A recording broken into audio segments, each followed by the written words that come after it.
Hello and welcome everybody to today's ISC Squared Security Briefings webinar. Today's topic is network evidence really needed for security operations? Flashing back a couple of decades, it seemed everything was all about the network. Now we seem to have flipped, and it seems the focus has been on the endpoint a lot for the last few years. And I'm joined here by AJ Newcomb, who's a senior cybersecurity consultant from Corelight, today's event sponsor. And he's going to be talking about why network evidence is still needed and is a great opportunity to enrich our security operations. Before I turn things over to him, however, just going to play a quick introductory video to cover off on all the housekeeping items, and I'll be back with AJ in just 60 seconds. This is a security briefing, a deep dive into a cutting-edge cybersecurity topic, bringing attendees a better understanding of issues and technologies. Security is part of IT.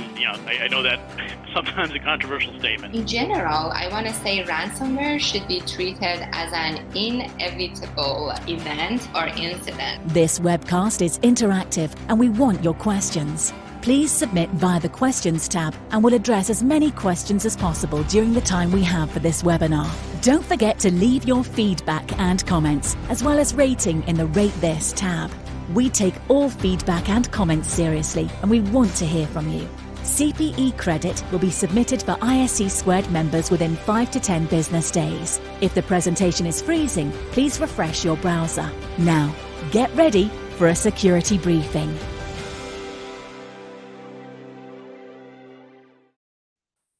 AJ, welcome on. It's great to have you on the program. As I said in the intro, when I was getting started, it was all about the network. It was, telemetry from the edge. It was IDS sensors. It was firewall log data. But I think things have kind of maybe over-indexed to the other side now, especially with everybody working from home, or the majority of us working from home, the rollout of zero trust architectures, encryption everywhere.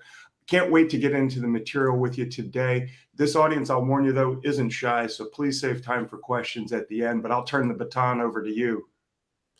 Brilliant. Thank you, Brandon. So good morning, good afternoon, good evening, everyone, depending on where you're dialing in from. As Brandon kindly put in the introduction, what I'm here to discuss today really is around, is network evidence truly needed in the modern day for security operations, or I suppose the abridged version of that is network security monitoring dead as a practice and as a technology? So as we go through some of the slides that I've got today, I want to kind of run through those questions myself and kind of hopefully take everyone through a journey as to where we were from a network security monitoring standpoint maybe 15, 20 years ago, and really where we are today from a networking perspective, how networks have changed, and whether really network security monitoring and the evidence that is generated from that, does it still hold true, and does it still provide the value that it did, and how we practiced that all those years ago. So just a really quick introduction to myself. So my name is Ashley Nurcombe, but everyone calls me AJ, and some of you may be familiar with me known as AJ. So I'm a cybersecurity consultant and engineer for a company called Corelight, which is really a platform that sits in the network detection and response space, or NDR market. And we'll talk about NDR as a concept and as a tool set, maybe in a bit more detail later. Bit of background to myself. So not traditionally from a network security or cybersecurity background. I'm really a classically trained Cisco network engineer. So CCNA, CCNP, routing, switching guy. And really over time, as I've designed, architected, built out networks over the years, it's kind of become apparent to me that the way that we design and the way that we protect networks is changed really incredibly rapidly, especially in the last 10 years or so. So you're really more of a networking background, but what I want to discuss today is, where networks have come from, where networks are today, and how we can kind of practice good network security monitoring and really get good telemetry out for security operations centers to fuel the likes of incident response, blue teaming exercises, and ultimately take our analysts and turn them into expert threat hunters. So just to kind of go through the topics and provide a bit of background. So I want to talk about the early days of networking, what networks used to look like, and really the security practices of network security monitoring, intrusion detection systems, or IDS, IPS, packet capture, and really some of the tool sets that maybe some people are still using today, and certainly what we used in the last kind of 20 years or so, and how that looked and how that could help protect against some of the earlier networks.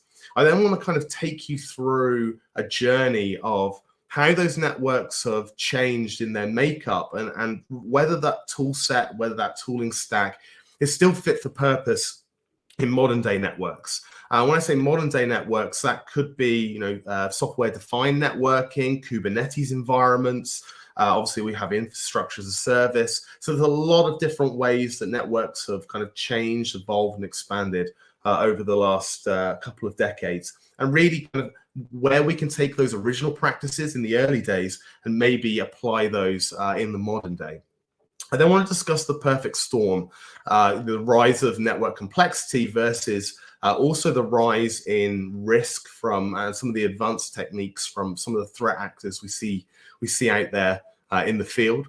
And then the collective dilemma that we all have to maybe try and protect against the risks that come not only from what would be deemed as the new perimeter, the endpoints and devices, but also going further into the network and how we can protect in a layered manner. We'll talk about network evidence and what that actually means. So network evidence can look and feel very different depending on what you're trying to achieve and what type of processes in a security operations center that you're trying to fuel.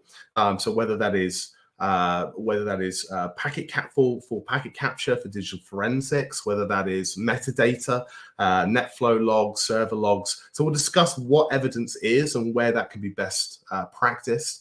And then modernizing the ways in which we collect that evidence. And with the different types of networks that I mentioned a moment ago, what is the most efficient way of modernizing some great practices that we've always used to collect evidence in a meaningful manner to fuel our SIMs, to fuel our log aggregation systems, security, orchestration and automation platforms, and so on. So that's really kind of the journey that we'll go through today. To start with, though, I want to provide some context to network security monitoring and kind of how that was practiced, maybe in the mid-90s through to the early 2000s. So some of you that maybe not be familiar from or have a networking background, networks were traditionally very simple things. Especially in the late 80s, they were typically in isolation in research environments, and they were connected in a really quite straightforward manner with what's known as dedicated wide area network links, so T1, T3 lines, and so on. From a design perspective, they were fairly flat in structure, and you had what's known as a core network, distribution, access switches. And the applications that ran across those networks were typically client-server based. So applications would sit on a client, they'd be served by a server, typically internal, and weren't really traversing many external networks like the largest one we have today, which is the internet. When the internet rose kind of through privatization of the internet through the mid-90s, we would protect against our internal corporate networks with perimeter solutions known as firewalls. And this was the original, I suppose, security standard for protecting our organization, was deeming the network as the perimeter. So you had a gateway device which would connect everything that was secure and internal to your organization out to an unsecure network such as the internet. And you'd have multiple firewalls and other types of devices that would sit in between to provide some layer of protection. Obviously, that's changed quite considerably in the modern day, and we'll talk about what the new perimeter actually looks like in a moment. But you would use network security devices like IDS, intrusion detection systems, or intrusion prevention systems, or what is now next generation firewalls to protect your safe and secure internal network, corporate network with the external internet or external publicly open networks that exist. Also in the early days, we had devices were typically wired, they were typically static, and they were typically managed by the organization themselves. So as an example, you would have devices that were issued by a company, typically Windows devices that were wired and static, and they'd be managed by something like group policy. So as administrators or security practitioners, you would have full access and full control to what applications ran on those devices. You could push out security patches, and you had a much more centralized and granular control as to what you could have and what people were using on those types of endpoints. Obviously, in the modern day, that's significantly changed. Back then, there was no Wi-Fi, therefore there was no mobility. People typically didn't move around. They didn't hot desk within an organization. There was no working from home practices. Certainly no BYOD, or bring your own device, where people would bring in their own personal devices, running any manner of applications that may or may not be sanctioned by the organization themselves. And very little, if any, IoT devices, so headless devices such as printers, CCTV cameras, so on and so forth. So actually, it was a relatively static environment. The network rarely changed. The devices on the networks would typically have a life cycle which was centrally managed and secured. And therefore, from a monitoring perspective and from a security perspective, it was relatively straightforward to have full visibility of everything that was within the organization, everything that was on the network, and everything that was communicating between anything else that was within that network itself. And typically you would have your internal network, as I said a moment ago, that would be deemed as safe and secure. And you'd have your external networks like the internet or other people's networks that would be typically deemed as unsecure. The networks themselves were typically easy to study from a tooling perspective. So as a network defender, we had a very compelling vantage point. First and foremost, the protocols that allowed network devices to communicate with each other were typically in clear text, had very minimal encryption, if any encryption whatsoever. So the likes of Telnet, FTP, unencrypted email. So if we're looking at a stack of tools that were used for monitoring and understanding what's going on within our environment, or maybe what is communicating in and out of our network or in and out of our organization, it's very straightforward to take that clear text communication, analyze it, and understand exactly what is going on. That transparent communication, like I said before, was made of very simple and straightforward clear text protocols. And a lot of open source tooling was used, especially in the mid to late 90s, early 2000s, tools such as, and you may be familiar with some of these, Bro IDS, which is now known as Zeek, which is a network traffic analysis tool. Snort, which was an IDS tool, eventually turned into SourceFire and bought by Cisco. It's actually now forked, and there's an open source tool known as Suricata IDS, which is a great open source IDS tool, and Wireshark, which a lot of you may be familiar with, which is a protocol analysis tool. So a lot of these open source as well as closed source tools could be used for ingesting and understanding very simple communications and getting a real complete and full visibility as to what was going on across the network itself. Unfortunately, that has significantly changed, especially kind of since the early noughties or the early 2000s. The biggest one I would say from a networking perspective is the rise of encryption. I think the latest number that I saw was 80% of all communication out on the internet now is encrypted. So encryption is the new norm.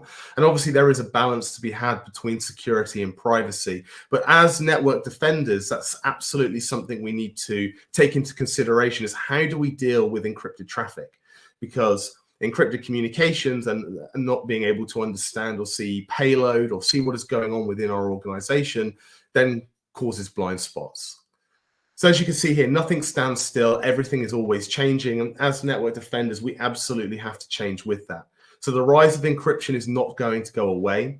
The ability to work with encryption standards in some way, shape, or form is absolutely paramount moving forward to make sure that we are safe and secure as an organization or as security practitioners.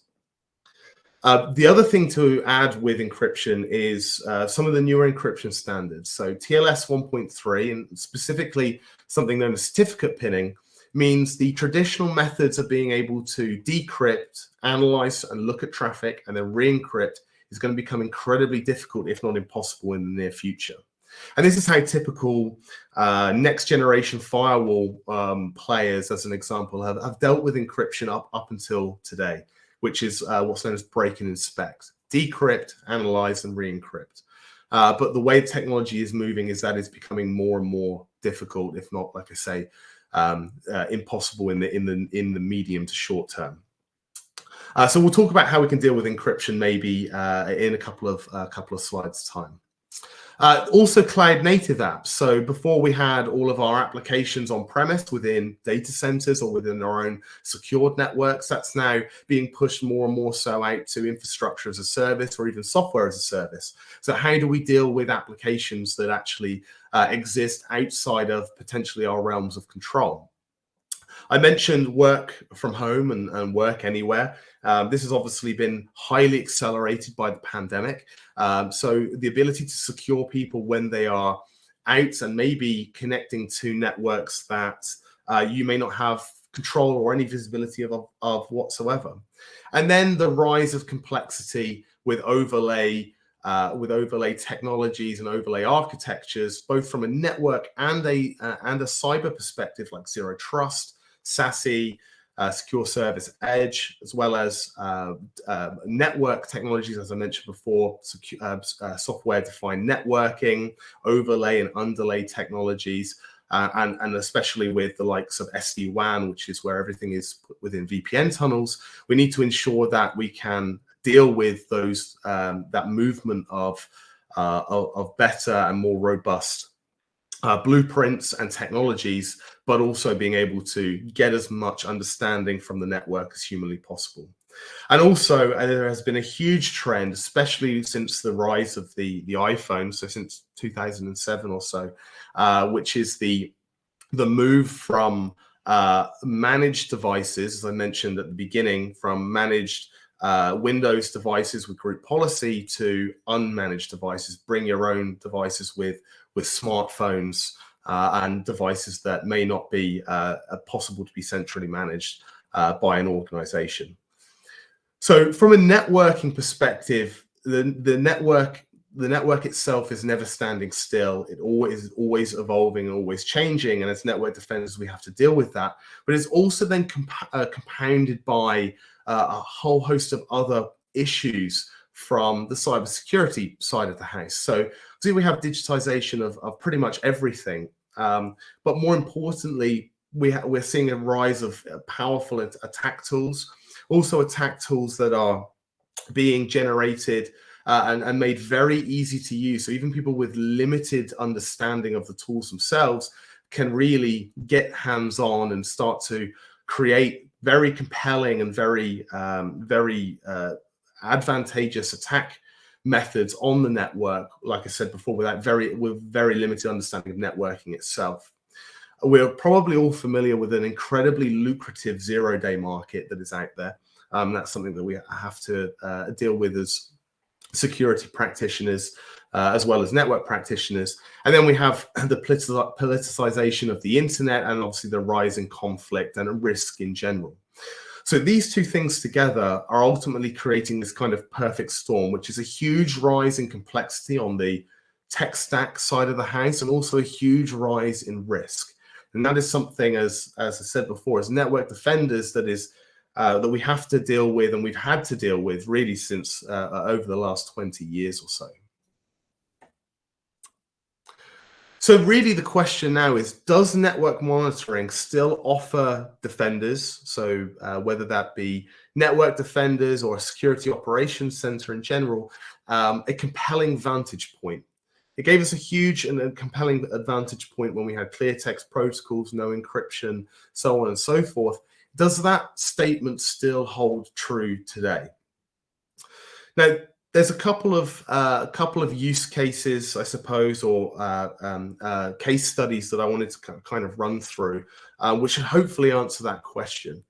So you probably heard, most people would have heard of both of these before. So the Log4j application vulnerability and the SolarWinds, the SolarWinds malware. The key to these, both of these, really were that these typically evaded your traditional security tooling stacks. So whether that is EDR, so your endpoints, IDS, IPS, or whether that's signature-based or heuristic-based network protection. But both of those circumvented traditional tooling to really kind of be as effective as they were. So from a discovery perspective, especially on the Log4j side, Alibaba and the Apache Foundation that found the vulnerability cited network evidence as the primary discovery recommendation. And on the SolarWinds side of the house, FireEye, Mandiant, they, as you can see, this is a quote from their Twitter. Attackers' actions had a hard time hiding from the research done actually by ourselves at Corelight, but from hiding from network evidence in general. And this is the key thing that I want to take, that if you take anything from this, is that even with vulnerabilities and even with malware that can conceal themselves or hide themselves from your traditional tooling stack, they have an incredibly difficult, if not impossible, way of hiding themselves from the network itself. And this is really why network evidence is absolutely crucial. Being able to capture and understand, store network evidence is, I would argue, one of the most crucial components to a good instant response process, and especially within threat hunting, a really good use of evidence to be able to actually proactively go out within the organization and hunt for threats and understand lateral movement, infiltration, exfiltration, known command and control traffic. All of this has to traverse the network in some way, shape, or form. And that is why network evidence still is one of the best things that you can take from your organization into your security operations center to actually understand what is going on when it comes to vulnerabilities, malware, threats in general. So to this point, attackers cannot easily avoid leaving traces on the network. So as security practitioners, network defenders, we need to think very differently about the way that we collect network evidence. A lot of people have traditionally looked at collecting network evidence from an IDS system, as an example. So this is signatures or heuristics that fire if something potentially is untoward on the network itself. And we really need to kind of throw that on its head and understand what is a better way and a less reactive way and a more proactive way of actually collecting network evidence. So if, or more likely when, something happens within an organization, an instant response team can actually have all of the surrounding network evidence of that threat and understand how that moved throughout the organization, what it's done, what has been affected, whether there was exfiltration of any sensitive data. So a more proactive approach rather than reactive, which is more of an alerting focus rather than an evidence-focused methodology. The question is, how do we do that with encrypted traffic? So encrypted traffic is actually filled with a vast amount of valuable information. The issue with encrypted traffic is that if you don't have the ability to decrypt that traffic, inspect it and re-encrypt, so the break and inspect methodology of dealing with encrypted traffic, it becomes really a blind spot within the organization. But actually, fully encrypted traffic itself provides a whole host of insights and inferences that security analysts and security researchers, or just the security operations center in general, can use to understand what is going on and provides, as I said before, evidence that will fuel an investigation or fuel an alert triage process. So to start with, when it comes to encryption, shake the box. Encryption creates artifacts. We can do things such as certificate hygiene. We can look at understanding if a certificate is very close to expiring, as an example. These are very straightforward processes to understand actually what is going on with encrypted traffic. But outside of that, even with fully encrypted traffic, you can get dozens and dozens of inferences that are great for fueling, as I said before, instant response and so on. So there's a lot of PhD papers and really low-level information out there that kind of goes into this in a lot of detail. But at a high level, you can actually take fully encrypted traffic streams. We can look at things like spacing between packets, so the interframe spaces. We can look at sequencing of timestamps. We can correlate traffic from one flow and another flow to do things such as understanding whether there is a brute force attempt occurring within an encrypted traffic flow. We can look to see whether SSH stepping stones is occurring. There's a whole host of RDP inferences that can be taken, even though we can't see the payload itself. There's a whole host of inferences across the board that you can use to fuel an investigation. The same with typing and machine interaction. And one of the interesting ones is around DNS over HTTPS or TLS detection. So we know, as an example, that Google and Cloudflare are, two of the biggest providers of DNS over HTTPS. Well, even just understanding whether we can see DNS over HTTPS that is going out to, let's say a server in Malaysia or Southeast Asia in general, Russia, somewhere else, that is maybe not necessarily a good or a bad thing. It could be completely benign. But however, it does provide an inference to say something potentially is untoward. This looks strange. And we can combine that with a whole host of other interesting inferences and security telemetry, maybe logging from servers and endpoints to, again, go out and do a hunt or do an investigation to say this is potentially untoward and we need to do more investigation into this. So even just down to being able to detect DNS over HTTPS, or even command and control traffic over ICMP or DNS tunneling, all great things that you can get from fully encrypted traffic to fuel security investigations.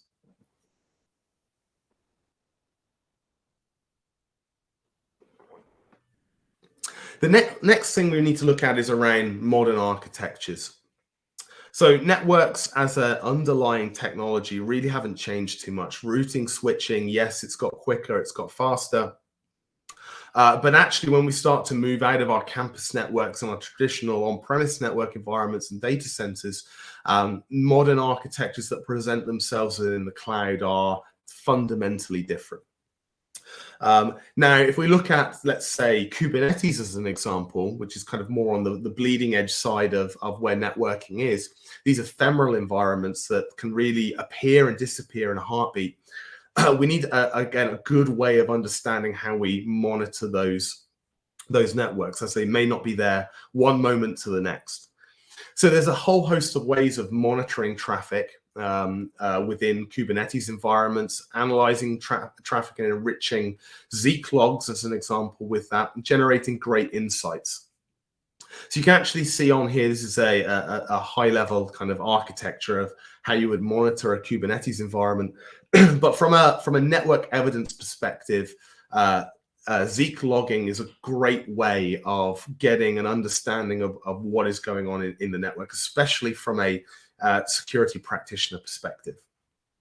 The great thing about Zeek logging in general, the metadata, is it's highly compressible, so it can be stored for long periods of time. And we know that threat actors, as an example, can run campaigns over months, weeks or months, maybe even years, as an example. So having Zeek data that is highly compressible means you can store it for long periods of time, versus, let's say, packet capture as an example. So actually within a Kubernetes environment, you can monitor a Kubernetes environment and you can append more Kubernetes data, metadata into the Zeek connection log. And obviously with Zeek logs, there are hundreds of different log types that can be generated based off of the traffic that is seen. And that gives a whole rich set of network evidence that analysts can use to understand what is going on. The great thing as well from a metadata perspective is, let's say you're monitoring a Kubernetes environment and you're monitoring an AWS or Azure environment, an IaaS environment, and an on-premise network. The actual security logging that you see within the Security Operations Center is unified in one log type. Unfortunately, if you take NetFlow from on-premise, you take log types from Azure and AWS, and maybe some logging from Kubernetes, all of the timestamps, the logging, everything may look very, very different by the time it gets to your SIEM, your data lake, or within your Security Operations Center. So having a unified data format such as Zeek metadata is really useful and really brings great efficiencies to incident response and the likes of threat hunting. One additional thing is from a logging perspective, all logs for every connection flow are connected via a unique identifier. So it's very easy to pivot through a flow to actually understand what types of logs are connected with other logs for a specific connection, rather than having them disjointed within a SIEM. But the great thing here is using Zeek as an example to generate network evidence. It doesn't really matter on the type of network. Could be Kubernetes, could be on-premise data centers, large-scale data centers, could be infrastructure as a service, could be OT environments. The logging you get is going to be the same across the board.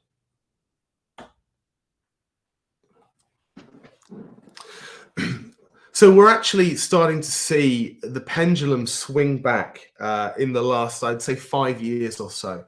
Over the last decade, 10, 15, well, really 10 years, there's been a huge emphasis on endpoint. So the EDR market, which you're probably all familiar with, has really been matured and been born out of the antivirus or the endpoint protection market. And over the last 10 years has heavily consolidated with some really great players within that space.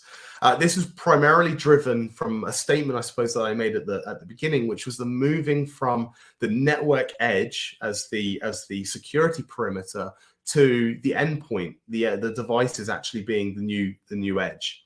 And therefore the rise of EDR and endpoint protection has kind of come along with that. And absolutely, EDR and endpoint in general is a great way to protect an organization. But actually, over the last 5 years, we have seen a swing back where once organizations have deployed and integrated a well-rounded endpoint protection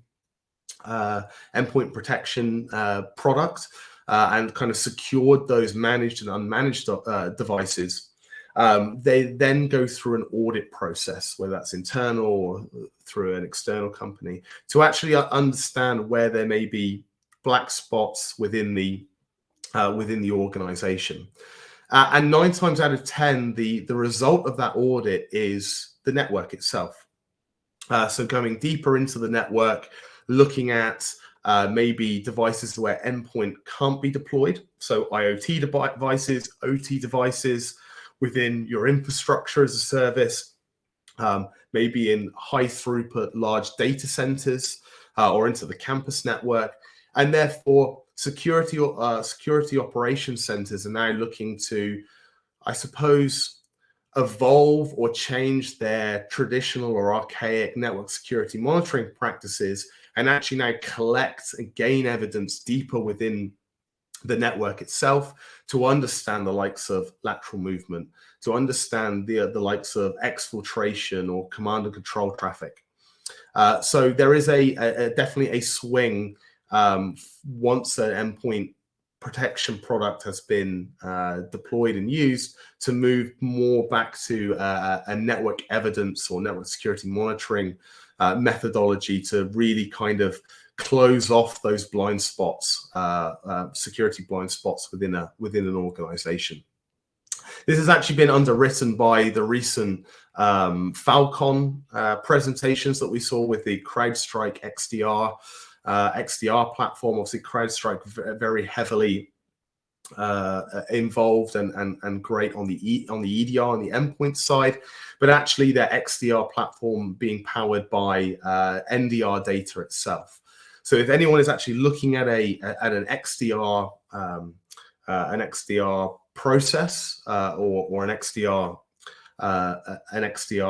set of tooling, that will be fueled by EDR absolutely, as well as network telemetry.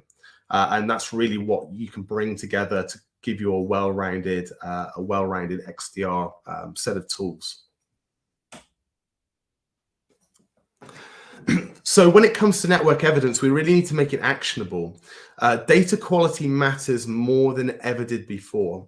So traditionally with network security monitoring, you would tap into your routers and your switches to pull out NetFlow logs, as an example.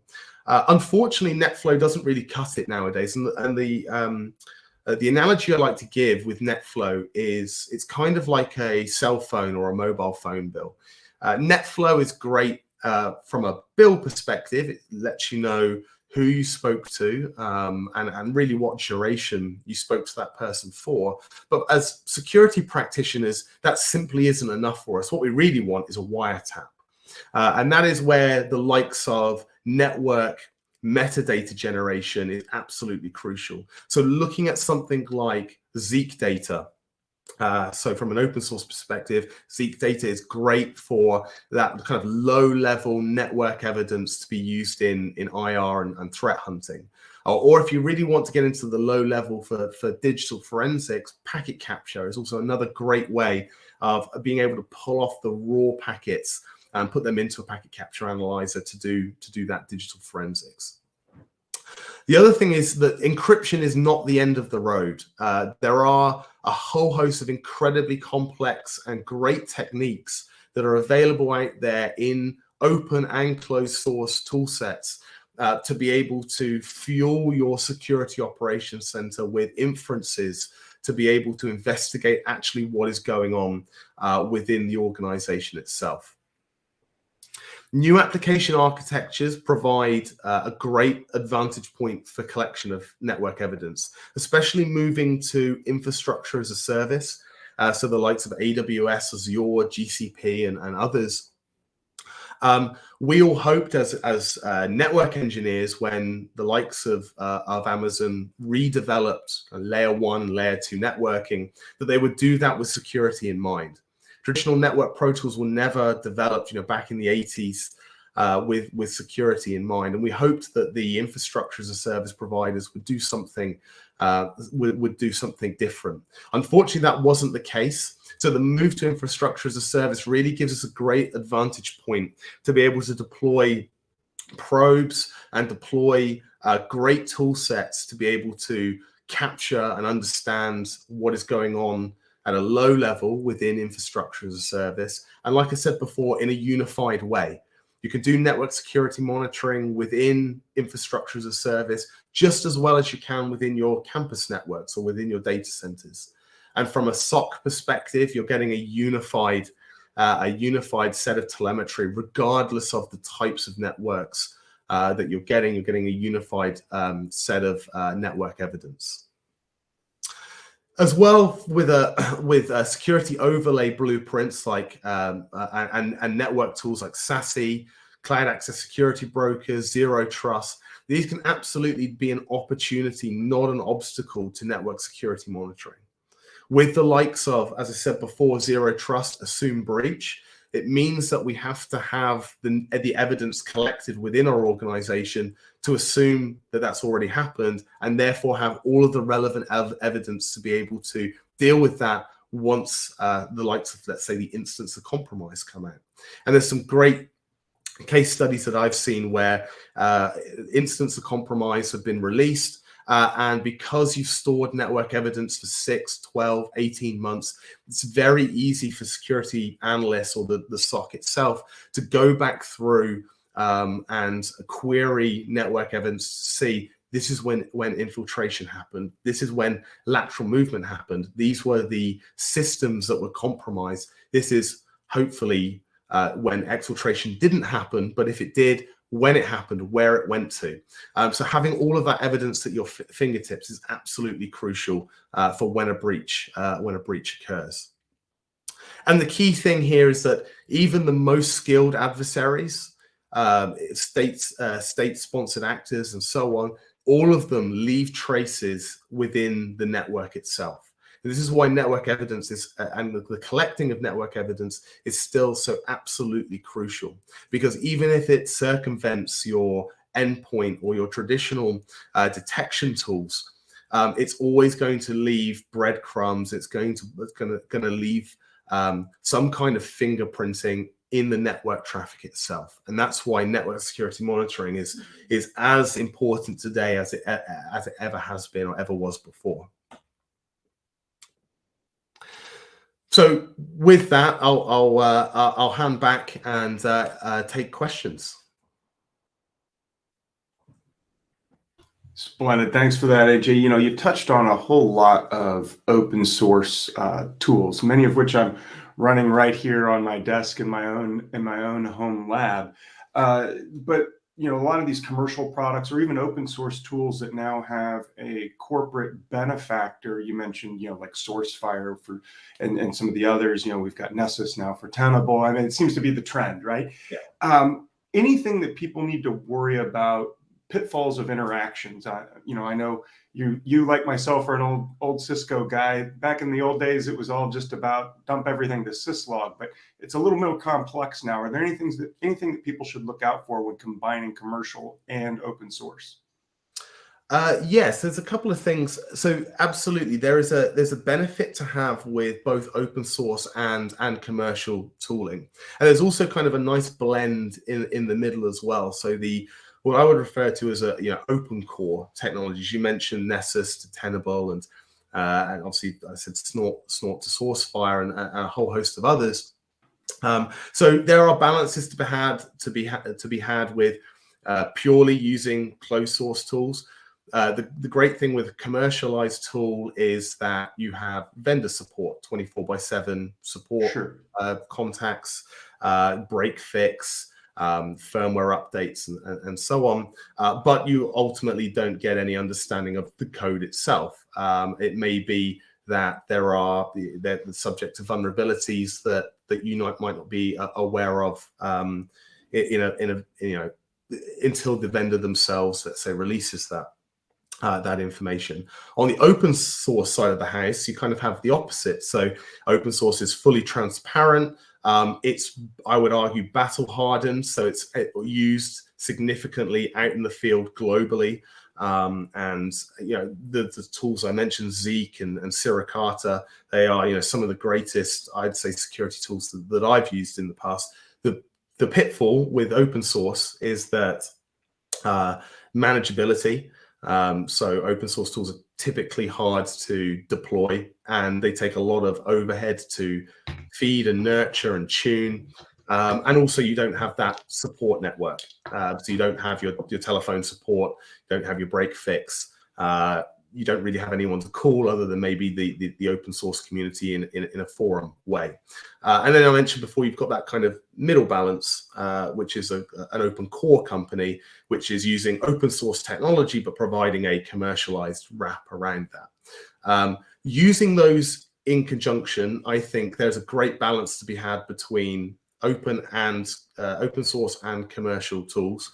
The great thing with an open source stack is that they're typically very good at integrating with other tool sets. Mm-hmm. So whereas you may, let's say, if you have everything from, let's just take everything from one vendor, which has its own problems. If you take best of breed of many different products, they may not all necessarily fit together well and integrate together well. But actually open source tools typically are very extensible and can integrate with commercialized tools in a more nuanced and closer fashion. So there's always balance to be had, but I think personally, a balance of both of those with maybe open core technology as well is a great thing to do. I'm glad you made the distinction with the open core, because that's a great way to get support, but still have, the primary open source technologies available to you. So I think that's fantastic. One of the other things, though, is as we're going through kind of some of the use cases, right? You talked about containers and the explosion of cloud services and such as well that kind of go hand in hand. If we're just getting started on this, or maybe restarting, because like we discussed, right, we kind of swung the pendulum to the other side, as you put it. What are some areas that people might want to prioritize? It's going to give them the most bang for the buck on enriching their operations, right? I'm immediately things like DNS come to mind, but now we're doing encryption on that, and there's a lot of overhead to decrypting in the middle on a lot of these capabilities. But where would you put your money on starting out? Yeah, really good question. I would say, although I'm from the network or the NDR side of the house, always start with EDR first. Endpoint protection is going to be the most efficient, cost-efficient, and effective way to secure a large proportion of your organization. It's going to give you maybe not necessarily narrow breadth, but it's going to cover managed endpoints. It's going to give you a huge depth of understanding of those endpoints itself. Outside of the EDR piece, I would then obviously look to network monitoring and two key use cases: north-south monitoring, so between different networks, so between maybe your cloud and the internet, or your on-premise networks and the internet, so really at gateways. And that's going to give you coverage of command and control traffic. It's going to give you coverage of infiltration if it's coming in from an unsecure network, and also exfiltration if it's trying to get out. So north-south is always the best place to start. A lot of large organizations, especially in finance, the tier 1 banks and so on, DNS monitoring, what we call high value asset monitoring. So DNS or DNS server enclave monitoring is going to give you the most robust telemetry for like IR and threat hunting.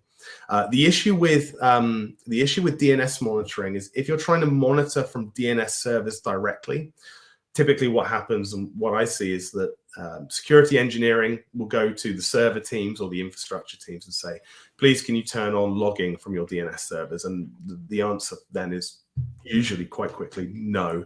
And the reason for that is it affects performance. It's necessary. You don't typically get great monitoring out of DNS servers anyway, but the monitoring you do get does have an effect on the performance itself. And DNS obviously is a highly performant thing to have. So that's really where network security monitoring comes into place, is where you can put maybe an out-of-band probe that sits in front of your DNS servers and actually will take a copy of the traffic, analyze that, and give some really rich DNS visibility without affecting network performance whatsoever. So that's typically the second place where people get to, which is DNS monitoring, but not directly from the servers themselves. And then obviously east-west comes after that. So looking at high throughput monitoring of data between multiple data centers. But that's typically the last place where people go. But DNS monitoring is definitely a great use case for many. Excellent. Yeah, and I've run into that myself. Hey, can you turn on logging for this? Of course not, right? Because just the volume of traffic coming through DNS is legion. What about cloud services? You touched on kind of some of the hopes and dreams, shall we say, as the cloud providers came up through the protocols, and we didn't quite get there. There have been some improvements across the board, but I'm curious about the problems that you find as people start to capture that network, right? You can get VPC flow logs, you can get all this other stuff. My problem as I see it is if I'm in Azure and AWS, and a lot of enterprises, let's face it, are multi-cloud, it's not going to be the same. It's like the days when you and I were starting and I'm taking syslog data and I've got IDS sensors are telling me one alert, but it's the exact same alert from something else, but it's just named differently, for example. Are we running into that same kind of translation problems here? Yeah, absolutely, and it's a big problem if you don't put forward a well-rounded network security monitoring program. Is if you just pull logs from different infrastructure, switches, routers, maybe from different manufacturers in the cloud, AWS, GCP, Azure. Yes, you're going to get something from that, and something is absolutely better than nothing. But when it comes to a threat hunt, as an example, like you say, the fields are different, the timestamps might be slightly different. Analysts need to understand and learn different log types, which takes time and can be a bit of an issue. The logs, most importantly, aren't connected together. So let's say a flow moves from an app that's in GCP into AWS. You pull those logs from two different places, but it's very difficult to understand what that flow is on both ends. Whereas if you put forward a good network security monitoring program, where you have probes in AWS, Azure, GCP, on campus, and other places, one, you're getting a unified log type. So that could be packet capture, all with the same timestamps against them. You could be getting something like Zeek logs or same logging standards.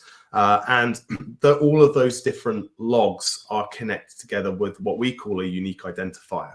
So that UID is unique to every network flow. So if that flows from Azure to GCP, we can see both ends. It's very easy for an analyst to take that UID, copy and paste it into their SIM of choice and go, okay, these are all the logs from GCP. These are all the logs from wherever else it may be going that we're monitoring. And you get the picture of that network flow or that application flow very, very quickly. And you only have to understand one log type. So it makes, let's say, time to remediation or time to triage significantly quicker than taking disparate logs from different locations. Great advice. It's something I know many people are kind of fighting with right now. While we're kind of on the topic of this, we see a lot of services starting, dropping, or starting and then scaling horizontally. In the old days, as you were talking about, it was easy. I knew that server, had a specific IP address, and that was where the application lived. Now I have very ephemeral infrastructure. How can we start to wrap our head around managing for that when I'm going to see a burst of activity in my network data and then all of a sudden nothing or next to nothing? Yeah, absolutely. So network security monitoring probes can scale in the same way that you would scale anything. Let's take infrastructure as a service. So yeah, typically before you would, with network security monitoring, you'd have let's say, a physical appliance. And you can still do that today, especially on campus, where you maybe know what your network traffic is consistently over the course of 24 hours and whatever it may be. And a lot of physical probes will now go up to 100 gigabits per second of throughput monitoring. We actually have many customers doing well over 2 terabits per second of network security monitoring in data centers. But when you move out to that infrastructure as a service, you're right. You may not know one day to the next as to whether you're going to have small amounts of traffic, bursty traffic. It could be auto scaling, and network security monitoring has moved that way as well, where probes can auto scale out horizontally. You can use packet brokers. You can use virtual taps to be able to load balance across multiple probes. So yeah, within those IaaS environments, you can absolutely scale network security monitoring architecture up and back in again. And as I mentioned before in the presentation with Kubernetes, you can have NSM probes that are ephemeral, which will pop up with a Kubernetes or with a set of containers and disappear with those containers. And whilst they're up, generate logs with container IDs. So again, you can start to understand retrospectively, even though the container doesn't exist anymore, and you look back and go, well, this container existed at this point, and this is what it spoke to, and obviously it then tore itself down and didn't exist anymore. So network security monitoring absolutely has evolved in the same way that these architectures have evolved off of the archaic traditional network architecture. No, that's good that we're seeing that continued evolution. It brings to mind another issue, though, with these cloud instances. And as you were talking, I was like, oh, I've got to ask you this.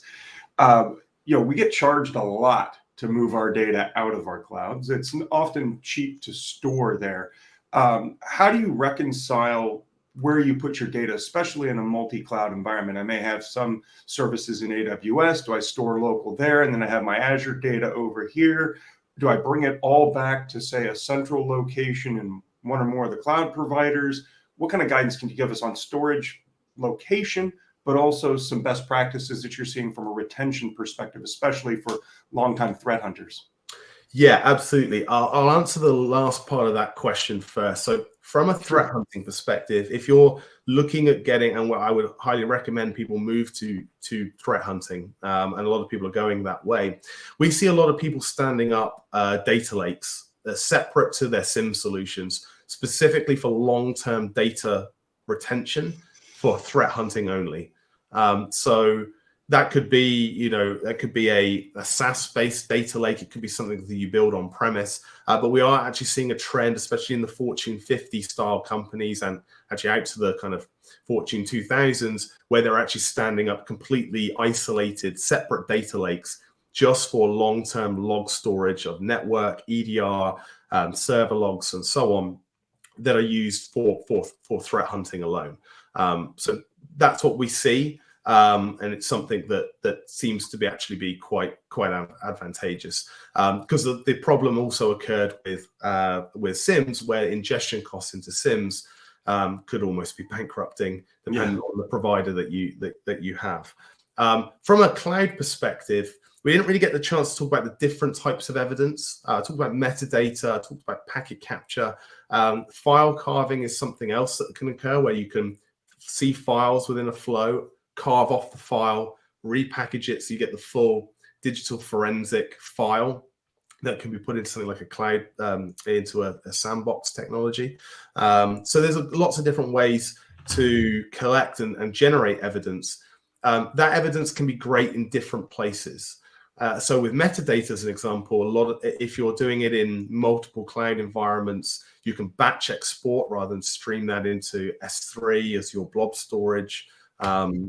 Is one way. Some people want to bring it back, but again, there is a balance to be had versus the exporting costs.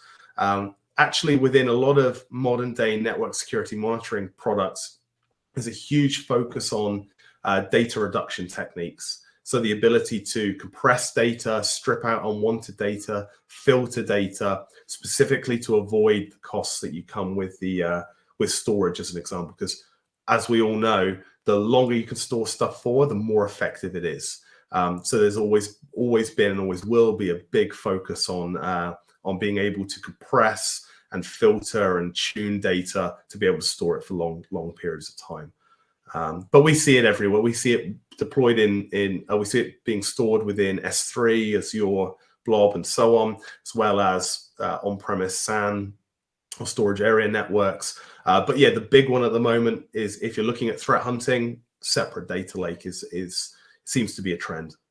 Yeah, and I the average business cycle over the course of a year is dramatically different, month to month, quarter to quarter. So having multiple years even to allow you to see that natural ebb and flow of activity, I think is great. AJ, thanks so much for coming on. Glad to hear you're feeling better. It's been a pleasure having you. I've learned a lot. I've got a whole list of notes here and things to follow up on myself, and some new tools that I'm going to install here in my home lab. I really appreciate it, but I got to let you get back to fighting the good fight. And folks, head over to that attachments and links section. The folks at Corelight and AJ have been great in giving us a lot of good supporting materials, including a threat hunting guide and many other things, in addition to some great information from ISC Squared, the new certified in cybersecurity certification. Great opportunity for entry-level professionals, or maybe folks that have just switched careers for whatever reason, to showcase their talents and their knowledge. Definitely want to check that out for some new folks on your teams. Feel free to pass that link along to them. Also, we've included links to both AJ and I's LinkedIn profiles. Feel free to follow us over there. Great opportunity to see what we're talking about. And also, again, if you're new to the profession, maybe see how we rose up through the ranks. We talked a little bit about our joint Cisco background here, but you can get a little bit more context about where we're coming from for today's conversation. Whether or not you're listening to us live or on the archive, though, I do ask, especially here at the end of the year, we're getting ready to do a kind of a retrospective, looking inward at our programming. And we want to make sure that we're not only meeting your professional education needs, but also where your enterprise is, so that you're getting the right information and the right skills so that you can apply them directly in your day-to-day work. So let us know what you think of the programming. Let us know, we're not just in a star rating, but also please give us your comments. That's very important to us, and we also share that with our sponsors and speakers. Also, if you're catching us on the archive, thank you. I know it's a great way to cram in your CPEs, but do take a moment, especially here at the end of the year, update your communication preferences so that you get enough advance notice about the topics and the speakers and the sponsors that we have, so that you can make that time in your calendar to join us live and get your questions answered while we've got the experts like AJ here with us. With that, everybody, thank you very much for your time and attention. Be safe, be well, and I look forward to continuing the conversation soon, everybody.